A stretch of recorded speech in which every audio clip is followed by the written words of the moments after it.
Citizen security TV के इस कार्यक्रम में आपका स्वागत है। मैं हूं नरेंद्र भल्ला और आज हम बात करेंगे प्रधानमंत्री की सुरक्षा में होने वाली चूक को लेकर।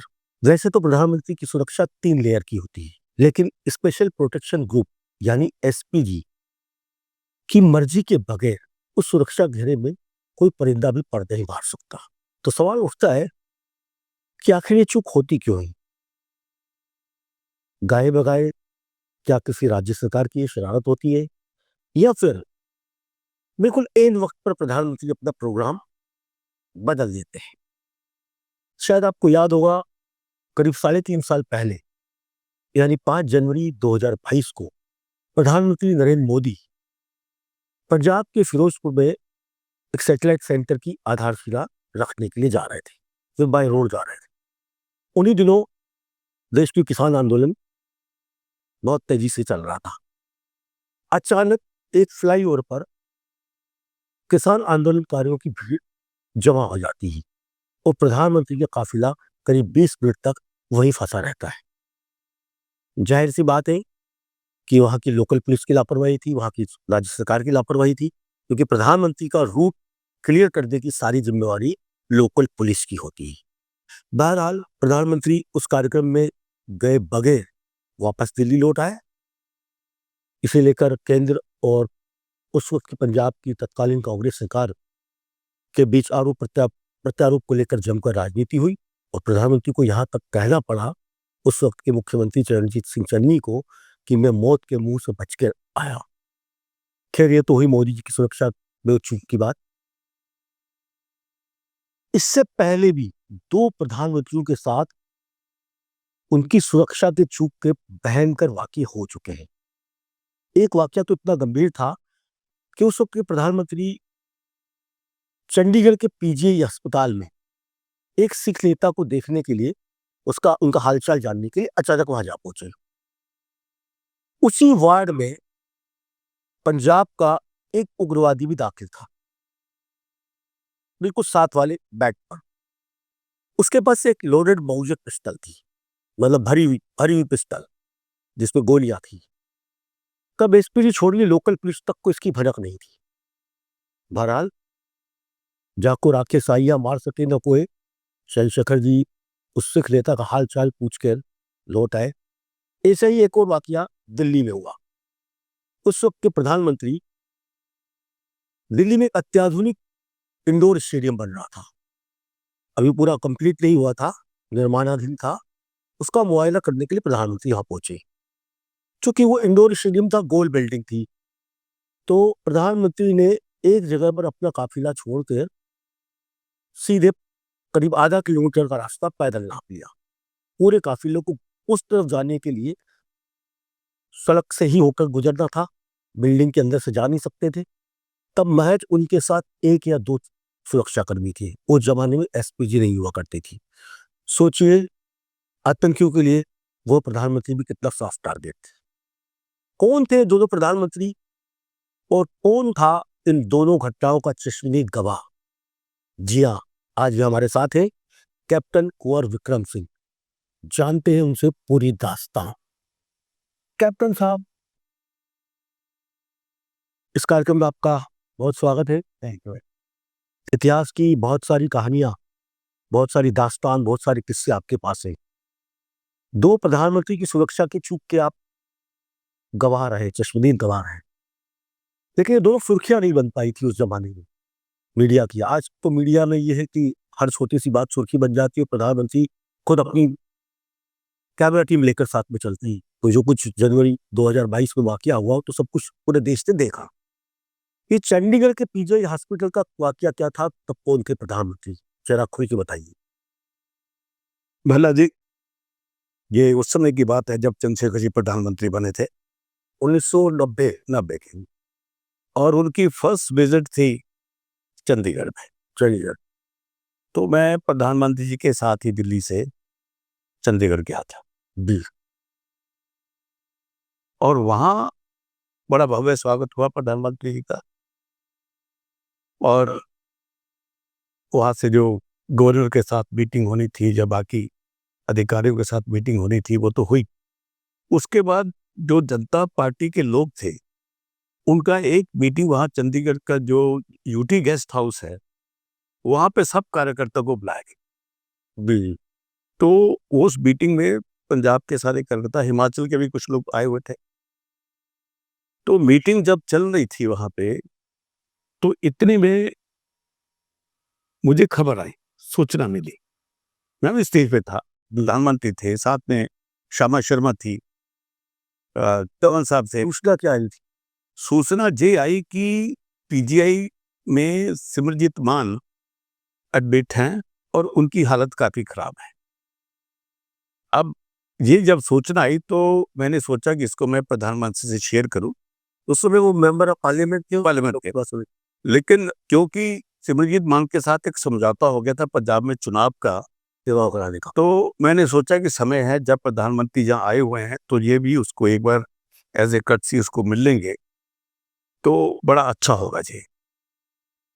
तो मैंने धीरे से जाके प्रधानमंत्री जी के कान में बताया भी ऐसे ऐसे सिमरजीत मान पीजीआई में एडमिट है, तो अगर आप चाहो तो आप उनको जाके मिल सकते हो। वो कहते अच्छा ये बीमार पड़ा? मैं कहा हाँ जी वो हॉस्पिटल में है, पीजीआई बिल्कुल साफ है, काफी दूर नहीं था। तो वो कहते मैं इसको मिलूंगा। तो ये सुनते चंद्रशेखर जी ने अपने पीजीआई जो आपका एसपीजी का इंचार्ज उनको अपने पास बुलाया और साथ ही जो एसएसपी थे चंडीगढ़ के सुमेध सैनी थे, उन दिनों में बहुत मशहूर पुलिस ऑफिसर हैं, बड़े दबंग पुलिस ऑफिसर थे वो। फर्स्ट एनकाउंटर में कई कुछ उन्होंने बहुत कुछ किया था और एनकाउंटर में उनका काफी नाम काफी उसका नाम था। तो बहुत दबंग आदमी थे वो, कुशल व्यक्ति भी थे। तो उन्होंने वो पास खड़े उनको बुलाया उन्होंने, तो दोनों को कहा भी इसकी व्यवस्था की जाए।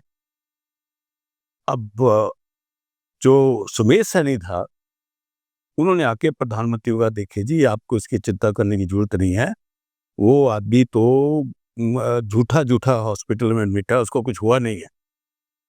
तो चंद्रशेखर जी को गुस्सा आ गया, कहते तुम कौन होते मुझे बताने वाले? भाई वो हॉस्पिटल में एडमिट है ना जी, कैसे एडमिट है, क्या एडमिट है, ये बात बिल्कुल अलग है। और तुम ऐसी बात मुझे मत कहो जी, आप इसकी व्यवस्था कीजिए। That's all. उन्होंने उसको वर्चुअली डांटा उस वक्त। अब पुलिस अफसर ने तो एकदम व्यवस्था कर दी थी।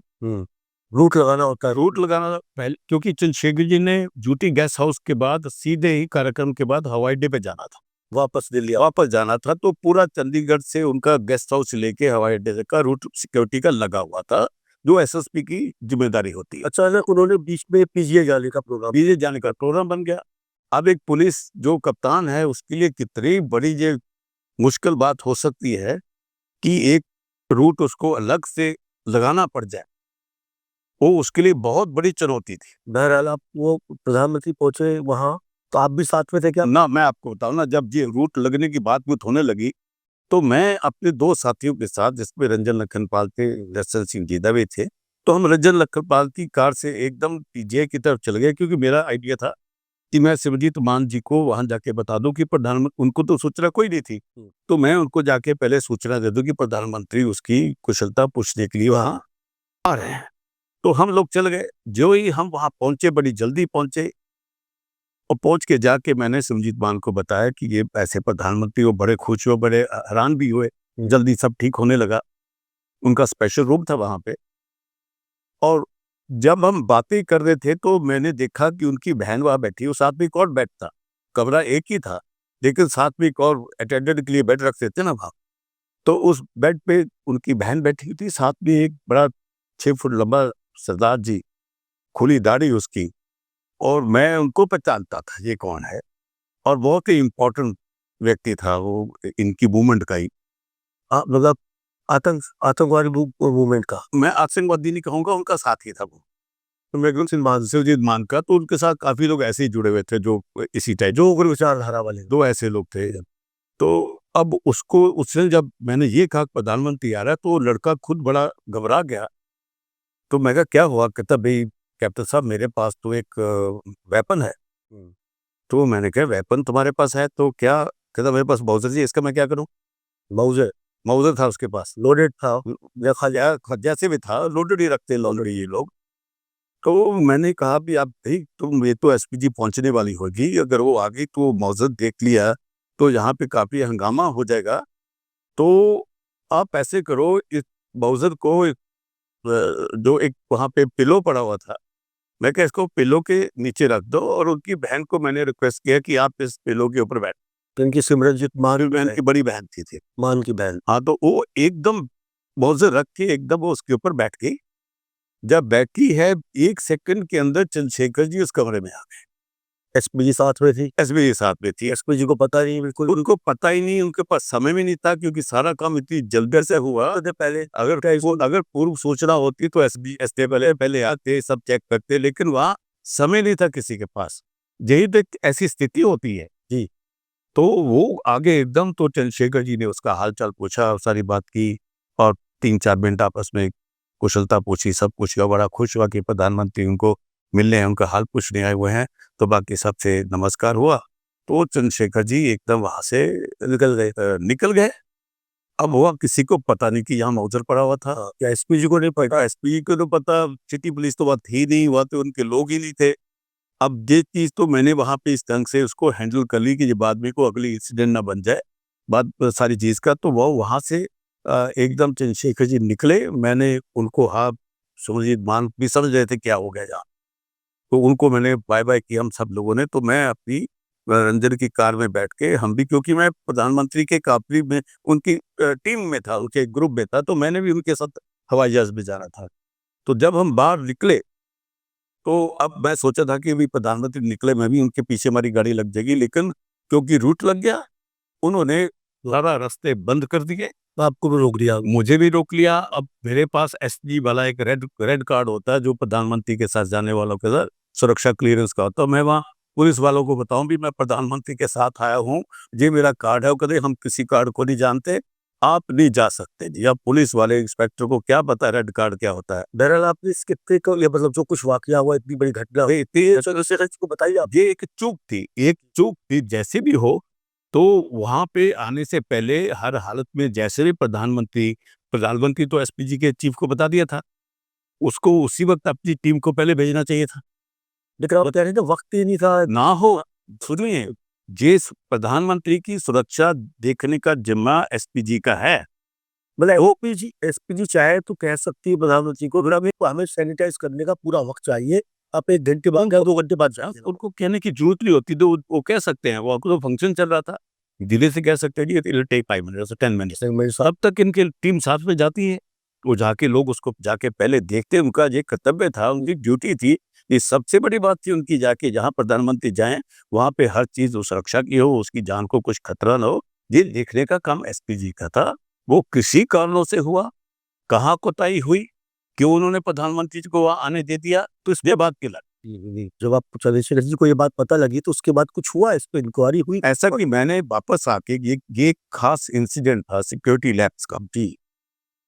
होना ना होना अलग बात है, लेकिन एक इंसिडेंट ऐसा हो जाना, जो अगले दिन मैं तो हवाई जहाज पे नहीं जा पड़ा, मुझे अगले दिन जाना पड़ा। तो जब फिर वापस आए, तो मैंने आदरणीय चंद्रशेखर जी को इसके बारे में पूरी जानकारी, ये मेरा कर्तव्य बनता था, फर्ज बनता था, उनको इंसिडेंट बताते, वो एसपी जी को बताएं, ना बताएं क्या हो अलग बात थी, लेकिन मैंने उनके संज्ञान में सारी बात ला दी भी ऐसे हुआ। तो वो खुद बड़े हैरान हुए, कहता हो कि मैं इसका देखता हूँ क्या करना है। तो ये बात मैंने वो प्रधानमंत्री जी को बताई, जो मेरे हिसाब से। तो तब एसपीजी के किसी अधिकारी पर इसकी गाज गिरी थी? मुझे उसका कोई ज्ञान, क्या इंटरनल हुआ ना मैं पूछता हूँ, मेरा काम उनको बताना था, ना कि उसकी समीक्षा करना बात का। तो मैं जितना मेरा रोल होता वो करता, उससे आगे मैं कुछ नहीं करता। वो उनका काम था बता के, जरूर इसके बारे में चर्चा ही होगी। इसमें इतना बड़ा सिक्योरिटी लैप्स का कि एसपीजी को पता नहीं, और अचानक वो आतंकी है, कुछ भी हो चला देता, अगर गोली चला देता। हाँ, साफ टारगेट था उसका। यही बात है, कुछ भी उसके बाद में मारा जाता, एसपीजी को मार डालती, लेकिन प्रधानमंत्री को तो निशाना बना सकता। मैं बताता हूँ कि सिक्योरिटी लैब्स है, it's very serious security lab, लेकिन माहौल के हिसाब से जिस ढंग से इसको हैंडल कर लिया था, मैं भी था वहां पे ना। मैं जब देखा कि उनकी सिस्टर बैठी हुई है, तो मेरा भी हाथ वहां पे जो तकिए के ऊपर, हाँ, क्योंकि मैं भी प्रधानमंत्री के सुरक्षा में जुड़ा हूँ एक तरफ से, दोनों आपका बैकग्राउंड भी और सब जानता हूँ। तो मैंने वहां पे उसको, जो लड़का था उसकी तरफ पीठ थी मेरी, और इधर को मैं तो उसको जानता जरूर था, लेकिन कब व्यक्ति का मन बदल जाए, क्या हो जाए, सुर्खियों में आने के लिए, जैसी सारा जो माहौल पंजाब में चुनाव का बन रहा था, उसी को डिस्टर्ब करने के लिए हो जाए, उसकी तो मानसिकता का मुझे पता नहीं था। मुझे पता नहीं था कि ये किस हालात में यहाँ आया हुआ है, क्या करने आया हुआ है। लेकिन मैंने अपना हाथ भी वहाँ पे पिल्लो के ऊपर रखा ताकि ये कुछ भी हो जाए तो क्योंकि मैं सिक्योरिटी गार्ड भी हूँ, मैं तो उसकी व्यवस्था करनी थी। मैं उस हिसाब से चंद्रशेखर जी को पूरा सिक्योर उस वक़्त किया। एक ये दू था एक दूसरा और भी वाक़या जिसके आप चश्मदीद गवाह रहे, वो कौन-सा दिल्ली में हुआ था? कौन-सा स्टेडियम बन रहा था और कौन थे उस वक़्त प्रधानमंत्री? भला जी उस वक़्त ये था जो एशियाड गेम हुआ था, एशियाड एशियाड 82 82 तो ये देश में सबसे बड़ा इवेंट होने वाला था। बिल्कुल, पब्लिक उससे पहले इतना बड़ा कोई हुआ नहीं था, बड़ा इवेंट था। तो उसमें जो सबसे बड़ा मेन स्टेडियम का कंस्ट्रक्शन होना था, वो था आईपी स्टेडियम। तब इसका नाम था इंद्रप्रस्थ स्टेडियम। जो बाद में हो गया Gandhi IGI indoor indoor stadium हो गया। पहले जे इंद्रप्रस्थ स्टेडियम था, तो उसकी बहुत बड़ा स्टेडियम था उसका इंडोर स्टेडियम इंडोर स्टेडियम जिसका पूरा नक्शा शरद दास व्यक्ति आर्किटेक्ट था जिन्होंने इंदिरा गांधी जी के घर का नक्शा जो वो आपका छतरपुर वाला फार्म था जी वो शरद दास ही ने बनाया था। तो उनका बड़ा कॉन्फिडेंस का व्यक्ति था वो, उसने सारा बनाया था। तो उसकी कंस्ट्रक्शन काफी शुरू हो चुकी थी। तो प्रधानमंत्री को निमंत्रण किया गया वहां पे। मिस्टर वीएस इलाहाबादी होते थे डीडीए के वाइस चेयरमैन। तो चेतन नाम के चीफ इंजीनियर थे उसी जगह के, भंडारी साहब थे और बड़े लोग थे। एलजी का नाम भूरा शायद कौन थे मुझे याद नहीं। ये 1980 के आसपास, हाँ, उन्हीं के 80 के थे ऐसा। 80 के आसपास इंदिरा गांधी जी थी उस वक़्त। इंदिरा गांधी जी प्रधानमंत्री थे।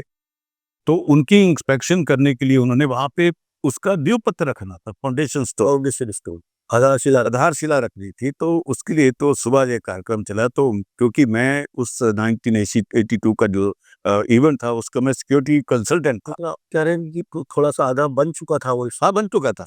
बहुत सी चीजों के नींव पत्थर बाद में रखे जाते हैं। अच्छा, तो वो जब उसकी इंस्पेक्शन के लिए आधारशिला रखने के लिए जो प्रधानमंत्री जी आई, तो पूरे अपने काफिले के साथ उनका जो बी गेट है उधर से आई, जो मथुरा रोड वाला उधर से आई। तो वहां से आके, जबकि जो आधारशिला वो एक गेट के पास रखना था, मतलब पूरी बिल्डिंग के दूसरी तरफ, उस तरफ। तो जब पूरा काफिला वो वहां पहुंचा तो सब लोगों ने उनको रिसीव किया, सारी बात दिखाई, नक्शा लगा रखा था। तो इंदिरा गांधी जी ने वो सारी चीज को देखा। तो अब लोगों ने सोचा था कि उसने कहा भी कहाँ आधारशिला कहाँ, वो कहते वो तो दूसरी तरफ है, दूसरी तरफ। तो उन्होंने कहा कि ठीक है, तो हम वहाँ चलते हैं। तो सब ने कहा कि अब गाड़ी में चले जाइए। कहते नहीं नहीं, मैं बीच में से जाऊंगी, मैं देखती जाऊंगी कंस्ट्रक्शन। मतलब बिल्डिंग के बीच में से ह्यूज बिल्डिंग थी, ये तो आप जानते हो आईपी स्टेडियम। तो वो प्रधानमंत्री वहां से पैदल चल पड़ी, चलने लगी। तो कहा कि ये जो कारें खड़ी हैं, प्रधानमंत्री तो अब उस तरफ चले जाना है, पूरा घूम के जाना था। तो उन्होंने कहा कि ऐसे करो कि मेरी गाड़ियों को वहां पहुंचा दो। लेकिन उस समय तो एसपीजी नहीं थी, तो दिल्ली पुलिस दिल्ली पुलिस की, उन्हीं क्या स्पेशल पुलिस थी वहां पे। तो जब उन्होंने कहा कि गाड़ियां उधर ले जाओ, तब उन्होंने चारों तरफ देखा भी कौन लेके जाएगा गाड़ियों को। तो वहां पे जो आपके चेतन साहब थे, जो भी इलाहाबादी साहब थे, उन्होंने मुझे कहा कि देखो साहब, कैप्टन साहब, आप ही गाड़ियों को लेके, आपको तो पता है। तब आप इंदिरा गांधी की टीम में क्या थे? मैं टीम में नहीं था, मैं एशियन 82 की जो कंस्ट्रक्शन होनी थी उसमें मैं सिक्योरिटी एडवाइजर था, जिन कंसल्टेंट था। हाँ, उस वक्त नहीं है क्वालिफाइड आदमी, तो क्वालिफाइड आदमी थे नहीं। तो मुझे वहां पे उन्होंने रख लिया था, तो मैं ही व्यवस्था देखता था। तो उनको क्योंकि पता था कि मैं व्यवस्था देखता हूँ, तो मैं सिक्योरिटी का आदमी, तो उन्होंने कहा कि आप ही गाड़ी में चले जाइए। अब मैं इंदिरा गांधी जी की गाड़ी में, जो झंडे वाली थी, उसके जो प्रधानमंत्री सीट थी, वह पीछे बैठा। और जो ही पीछे मिला तो काफिला वहां से घूमा। जब घूमा तो मथुरा रोड से आते हो तो सारा काफिला, तो कई गाड़ियां थी। अब वो जहां से चली सारी गाड़ी, तो मैं प्रधानमंत्री की कुर्सी में बड़े मजे से उस तरफ चला गया जहाँ पे नींव पत्थर रखना था। और नींव पत्थर वाली जगह जो शिलान्यास रखना था, वहां पे तो सरकार के बहुत कर्मचारी खड़े थे, सीनियर ऑफिसर्स खड़े थे, वहाँ इवेंट था सारा। अब उन्होंने जब देखा कि वहां से काफिला चलता हुआ आ रहा है, तो उन्होंने सोचा कि प्रधानमंत्री इंदिरा गांधी इसमें आ रहे हैं, को फ्लैग फ्लूग तो लगा हुआ था। तो गाड़ियों को आके देख के वो सारे लोग स्टैंड टू हो गए और अपने आप को ठीक करने लगे। प्रधानमंत्री है उसके स्वागत के फूल लेने थे, वो लेने के लिए वहाँ खड़े हो गए। जब गाड़ी आके रुकी तो उसमें से मैं निकला हूँ। तो सारे बहुत हैरान हो गए, प्रधानमंत्री उसमें निकली नहीं। तो जब हैरान हुए सब मुझे देख के, तो कहते जी सब नहीं आया। मैं कहा चिंता मत करो, प्रधानमंत्री जी अंदर से आ रहे हैं। तो लेकिन कहते आप कैसे, मैं कभी, मैं तो कह दिया तो मैं उस पे आ गया हूँ।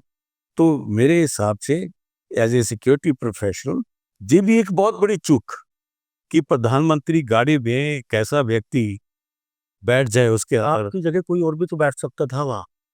अगर आप बैठ गए, ठीक है, उन्होंने कहा कि आप सिक्योरिटी एडवाइजर है पूरे स्पोर्ट्स इवेंट के, लेकिन कोई और भी बैठ सकता था, कुछ भी कर सकता था। बल्ला जी बैठ तो नहीं सकता था, कोई व्यक्ति वहां तो था नहीं जिसको कहें भी तुम ले जाओ। हाँ, ड्राइवर को बोल सकते हैं भी तुम ले जाओ गाड़ी को। अब ड्राइवर को पता नहीं भी कैसे मोड़ के वो उस तरफ कैसे जाएगा, ये तो उसको पता नहीं था। लेकिन मैं क्योंकि भरोसे का व्यक्ति था, उस समय सिक्योरिटी का इंचार्ज था, so they thought of it, but I was not a authorised person. प्रधानमंत्री की गाड़ी के अंदर बैठने के लिए अलग व्यवस्था है, कौन बैठेगा कौन नहीं बैठेगा वो तो सिक्योरिटी मैटर है। उसके पीछे बाकी सिक्योरिटी की गाड़ियां थी ना, जो उस गाड़ी के पीछे लोग थे वो सारे प्रधानमंत्री की सिक्योरिटी के लोग थे। ये सिक्योरिटी लैब्स के बारे में खुद इंदिरा जी को पता लगा बाद में? मुझे नहीं पता किसी ने बताया कि नहीं बताया। जब वहां पहुंच गए तो वहां पे तो न्यू पत्थर रखा गया, तालियां बजी, सब कुछ हुआ और इंदिरा गांधी जी अपनी गाड़ी में बैठे तो वो सारे चले गए। तो मैंने इसकी किसी से चर्चा नहीं की। ये एक बड़ा इंटरेस्टिंग इंसिडेंट था और मेरी लाइफ ये एक अभूतपूर्व घटना थी। हमने कभी सोचा नहीं था कि हम प्रधानमंत्री इंदिरा गांधी जी की गाड़ी में बैठ के उन्हीं की सीट के ऊपर बैठ के एक इवेंट से होते हुए उसके पूरे वहां पे पहुंचेंगे। ये मेरे लिए एक अद्भुत घटना थी अपने लिए भी, लेकिन सिक्योरिटी का होते हुए क्योंकि उनको मुझे पे विश्वास था, सब लोगों को भी ये तो ठीक ही लेके जाएगा। लेकिन जब उसको सिक्योरिटी के नज़र से देखोगे तो मैं उसको भी एक बहुत बड़ी एक चूक मानता हूँ। कैप्टन साहब, तो आप ये बात कर रहे हैं 1980 की, और उसी दौरान पंजाब में आतंकवाद बहुत उस पर था, अपने उफान पर था। कोई भी बैठ के इतनी बार सिक्योरिटी लैब्स था, उस गाड़ी में कुछ भी बम प्लांट कर सकता था, कुछ भी रख सकता था कोई। यदि वहां पे भला जी ऐसी कोई बात नहीं थी कि पाके बम प्लांट, क्योंकि ये ऑल ऑफ सडन हुआ ना। कोई बीच में अगर प्लानिंग होती कि इंदिरा गांधी जी वहां जाएंगी तो गाड़ियां उसकी आएंगी, फिर तो कोई स्टाफ का आदमी मिलके ही ऐसी बात कर सकता है। लेकिन सारे क्योंकि सिक्योरिटी के लोग पीछे की जितनी 8 गाड़ियां थी वो तो सारे उन्हीं लोगों की थी। लेकिन वो उनमें से भी किसी ने नहीं कहा कि मैं उस गाड़ी में नहीं बैठूंगा। जो यहाँ पे बात आती जो सिक्योरिटी के इंचार्ज वो तो 2-3 प्रधानमंत्री का चले गए, लेकिन बाकी सारी टीम थी। उसने सब लोगों ने मुझे देखा कि मैं उनकी गाड़ी में जा रहा हूँ, तो उनको निकल के एकदम आना चाहिए था क्योंकि ये प्रधानमंत्री की गाड़ी थी, कोई आम गाड़ी नहीं थी। तो उनको एकदम आना चाहिए था भी मैं कौन आके बैठ रहा हूँ उसके अंदर। तो वो जो उनके प्रोटोकॉल फॉलो नहीं किए गए, वो अपने आप में एक बहुत बड़ी एक घटना है और बड़ी बड़ी चूक मानता हूँ मैं। ये दोनों चूक मानते हैं, लेकिन जो मोदी जी के साथ हुआ 2022 में, वो तो किसी तरह की चूक उनकी तरफ से नहीं थी, एसपीजी की तरफ से कोई चूक नहीं थी। उसके लिए तो स्टेट गवर्नमेंट जिम्मेवार थी। आपको नहीं लगता? सही कहते हो क्योंकि वो जो जगह है वो मैंने तो देखी हुई, वो जो फ्लाई ब्रिज था जो, तो फ्लाई ओवर ब्रिज टाइप का था वो। तो वहाँ पे जो कुछ हुआ वो तो एक वाकई एक बहुत बड़ी घटना थी। और उस समय प्रधानमंत्री के काफिले को वहाँ पे रुक जाना, हालांकि एसपी जी ने बड़े बंदोबस्त तुरंत कर लिए थे, प्रधानमंत्री को सिक्योर किया था। लेकिन उनकी गाड़ी तो स्टैटिक थी ना, चलती गाड़ी और होना, स्टैटिक गाड़ी आके रुक जाना, और वो भी एक ऐसा जंगल वाला मामला हो, वो तो ग्रामीण क्षेत्र था। वहां तो कोई भी अगर ऐसी किसी की प्लानिंग थी कि उनको यहाँ रोकना है, ये तो प्लानिंग से साथ हुआ ना कि प्रधानमंत्री को हमने यहाँ पर रोकना, तो 15-20 मिनट तक फंसा रहा, तो फंसे रहे। अगर रोकने का उनका कार्यक्रम था तो दूसरे का कार्यक्रम ये भी बन सकता है कि अगर ये प्रधानमंत्री रुकेंगे तो हम कहाँ से उनको क्षति पहुंचाएंगे, ये तो किसी को पता नहीं था। लेकिन जिन्होंने ये तय किया था कि इनको रोकना, वो क्या इंटेंशन से क्या हो गया, लेकिन इसका पूरा ज्ञान वो जो लोग वहां पे प्रदर्शनकारी थे उसकी जानकारी तो सरकार को थी ना, पुलिस को थी, स्टेट पुलिस को थी कि ये करेंगे। तो अगर करेंगे तो वो ना हो और उसको प्रधानमंत्री का काफिला निर्विघ्न कैसे वहां से चला जाए। अगर प्रदर्शन भी होता तो लोग साइड पे कई बार प्रदर्शन करते हैं, काले झंडे दिखाते हैं, उसका भी व्यवस्था होती है काले झंडे ना दिखाया जाए, कोई ना हो। लेकिन वहां पे जो स्टेट पुलिस का वहां पे बहुत बड़ी चूक थी, जिसके ऊपर प्रधानमंत्री जी भी बड़े हैरान हुए और एसपीजी वालों ने भी बड़ा इसका संज्ञान लेके भाग के क्यों काफी देर तक रुके जी वहां पे। जितनी देर तो कोई प्रधानमंत्री अनजान जगह के ऊपर नहीं, सड़क के ऊपर कभी रुकता नहीं है। लेकिन एसपीजी ने बड़ा अच्छा जो जो मैंने उसका पूरा स्टडी किया, बड़ा अच्छा उन्होंने वहां पे उनकी सिक्योर तो कर लिया था। लेकिन ये एक दुर्घटना हो सकती थी। अब कपूर साहब, अक्सर हम देखते हैं कि हमारे प्रधानमंत्री मोदी जी जब भी रोड शो करते हैं या विदेशों में जाते हैं, तो जो इंडियन डायस्पोरा, भारत के जो भारतीय मूल के लोग हैं जो वहाँ रह रहे हैं, वो उनके बीच में अचानक चले जाते हैं मिलने के लिए। ये इससे आपको लगता नहीं कि ये भी एक सिक्योरिटी लैप्स हो सकता है, खतरा हो सकता है कि वो बगैर बताए चले जाते हैं, भीड़ के बीच में मिल जाए? हमारा नहीं होता। आपको बताऊं, मैं जब ये प्रधानमंत्री का काफिला की मूव करता है, उसके अंदर हजारों लोग लगे होते हैं, उसके ऊपर इंटेलिजेंस के लोग भी लगे होते हैं मैं भीड़ कह के रहा अंदर। नहीं, जब जो आम पब्लिक की भीड़ है उसमें जब चले जाते हैं, उनसे हाथ मिलाते हैं, उनसे करते हैं, वो उससे भी तो एक खतरा हो सकता है। खतरा तो बड़ा है। आपको बताऊं कि पता नहीं आपको याद हो ना हो, एक बड़ी जबरदस्त पिक्चर आई थी, फिल्म आई थी, जब अमेरिका का प्रधानमंत्री मोदी जी की तरह भीड़ में जाता, लोगों से हाथ मिलाता है, तो उसमें दिखाया गया थी जो ही वो एक व्यक्ति जो अमेरिका का प्रेसिडेंट है हाथ मिला रहा है, उस आदमी ने अपने हाथ में हथकड़ी डाल रखी थी और हाथ मिलाते उसने राष्ट्रपति के यहाँ वो हथकड़ी लगा दी। हाथ मिलाते ही ये किसी को नहीं पता लगा, क्योंकि खुद हथकड़ी लगा रखी थी, हाथ मिलाया, साथ में लगा दिया, उसने कहा, उसे हाथ खड़े कर दिए। अब राष्ट्रपति और पूरी जितनी इंटेलिजेंस के लोग, जो सीक्रेट सर्विस के लोग थे, वो तो दंग रह गए कि अब क्या कर सकते हैं। और उसने जब देखा कि प्रधानमंत्री को तो उसने कब्जे में ले लिया, अरेस्ट कर लिया है, अब कुछ भी हो सकता था। तो प्रधानमंत्री उस वक्त तो राष्ट्रपति थे। एक इसके ऊपर एक पूरी एक पिक्चर बनी है, जो बाद में दुनिया भर की जो सीक्रेट सर्विस है, जहाँ जो राष्ट्रपतियों को सुरक्षा देती है, उनके लिए एक सबक बना। लेकिन उस सबसे अमेरिकन्स ने बहुत सीखा। अब आप देखोगे, कभी जो अमेरिकन प्रेसिडेंट कहीं जाते हैं, सड़क के ऊपर एक तो रुकते नहीं है, जो जाते तो किसी सभा में जाते हैं। लेकिन जो बात आपने सही कही है कि भीड़ में जब प्रधानमंत्री या कोई ऐसा व्यक्ति इंपॉर्टेंट जाएगा, तो ऐसी घटना ना हो, उसके लिए एसपीजी को तो जानकारी होती है। आपने कई बार देखा होगा कि कई लोग फूल फेंकते हैं, कुछ फेंकते हैं, तो एसपीजी वाले इतने लोग एक्सपर्ट हैं आज के दिन में, उसको कैच कर लेते हैं, उनको हर चीज का पता आता है, और वो फिर व्यवस्था अब बहुत एडवांस हो गई है। अब एसपीजी को भेजना या उनको करना बड़ा मुश्किल है, वो हर चीज को देखते हैं। आपको लगता है कि 2022 की जो घटना हुई पीएम की सुरक्षा सूट में, उसके बाद हमारी एसपीजी और हमारी बाकी एजेंसियों ने बहुत बड़ा सबक लिया? बहुत होता है, वो तो हर इंसिडेंट के बाद उसकी जो अपनी चर्चा होती है, वो एक ऐसा कभी सोचा नहीं था कि ऐसा हो जाएगा।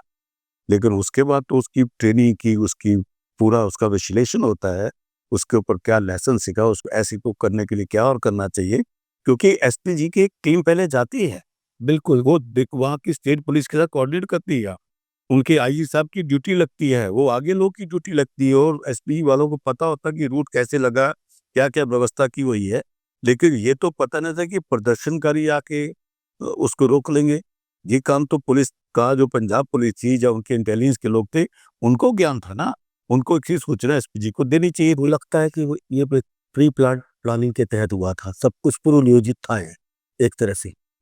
देखो, ये प्रदर्शन जो उन दिनों में हो रहा था, उसका तो पूरा पंजाब सरकार को पता था और केंद्र के लोगों को पता था। अब इसके ऊपर कैसे उसको बचाव के तरीके, ये भी सोचना चाहिए था एसपीजी को भी, अगर ऐसा प्रदर्शन होता तो क्या करेंगे जी? उसकी जो, लेकिन उनका सारा कुछ जो दारोमदार होता है वो लोकल पुलिस के ऊपर होता है। लोकल पुलिस की, क्योंकि रूट तो वही रूट वो करते हैं, मैनेज वो करते हैं, वो लोग उनके लगते हैं, और वही इसकी जो थ्रेट परसेप्शन के हिसाब से देखते कहाँ कहाँ क्या हो सकता है, क्या नहीं हो सकता। लेकिन ये हुआ, ये बड़ा दुर्भाग्यपूर्ण था। और उसके बाद तो कई ऐसी चीजें बाद में निकल के आई हैं भी, प्रधानमंत्री की जान को खतरा वहां पे हो सकता था, इस पे कोई शक नहीं है। बहुत बहुत शुक्रिया कैप्टन साहब, आपने इस कार्यक्रम के लिए वक्त निकाला। अगले प्रोग्राम में फिर हम आपसे किसी नए विषय को लेकर चर्चा करेंगे। चाहिए। तो ये थे कैप्टन विक्रम सिंह। मोदी जी के अलावा पहले के दो प्रधानमंत्रियों के साथ क्या सुरक्षा चूक हुई थी, इनकी जुबानी हमने सुना।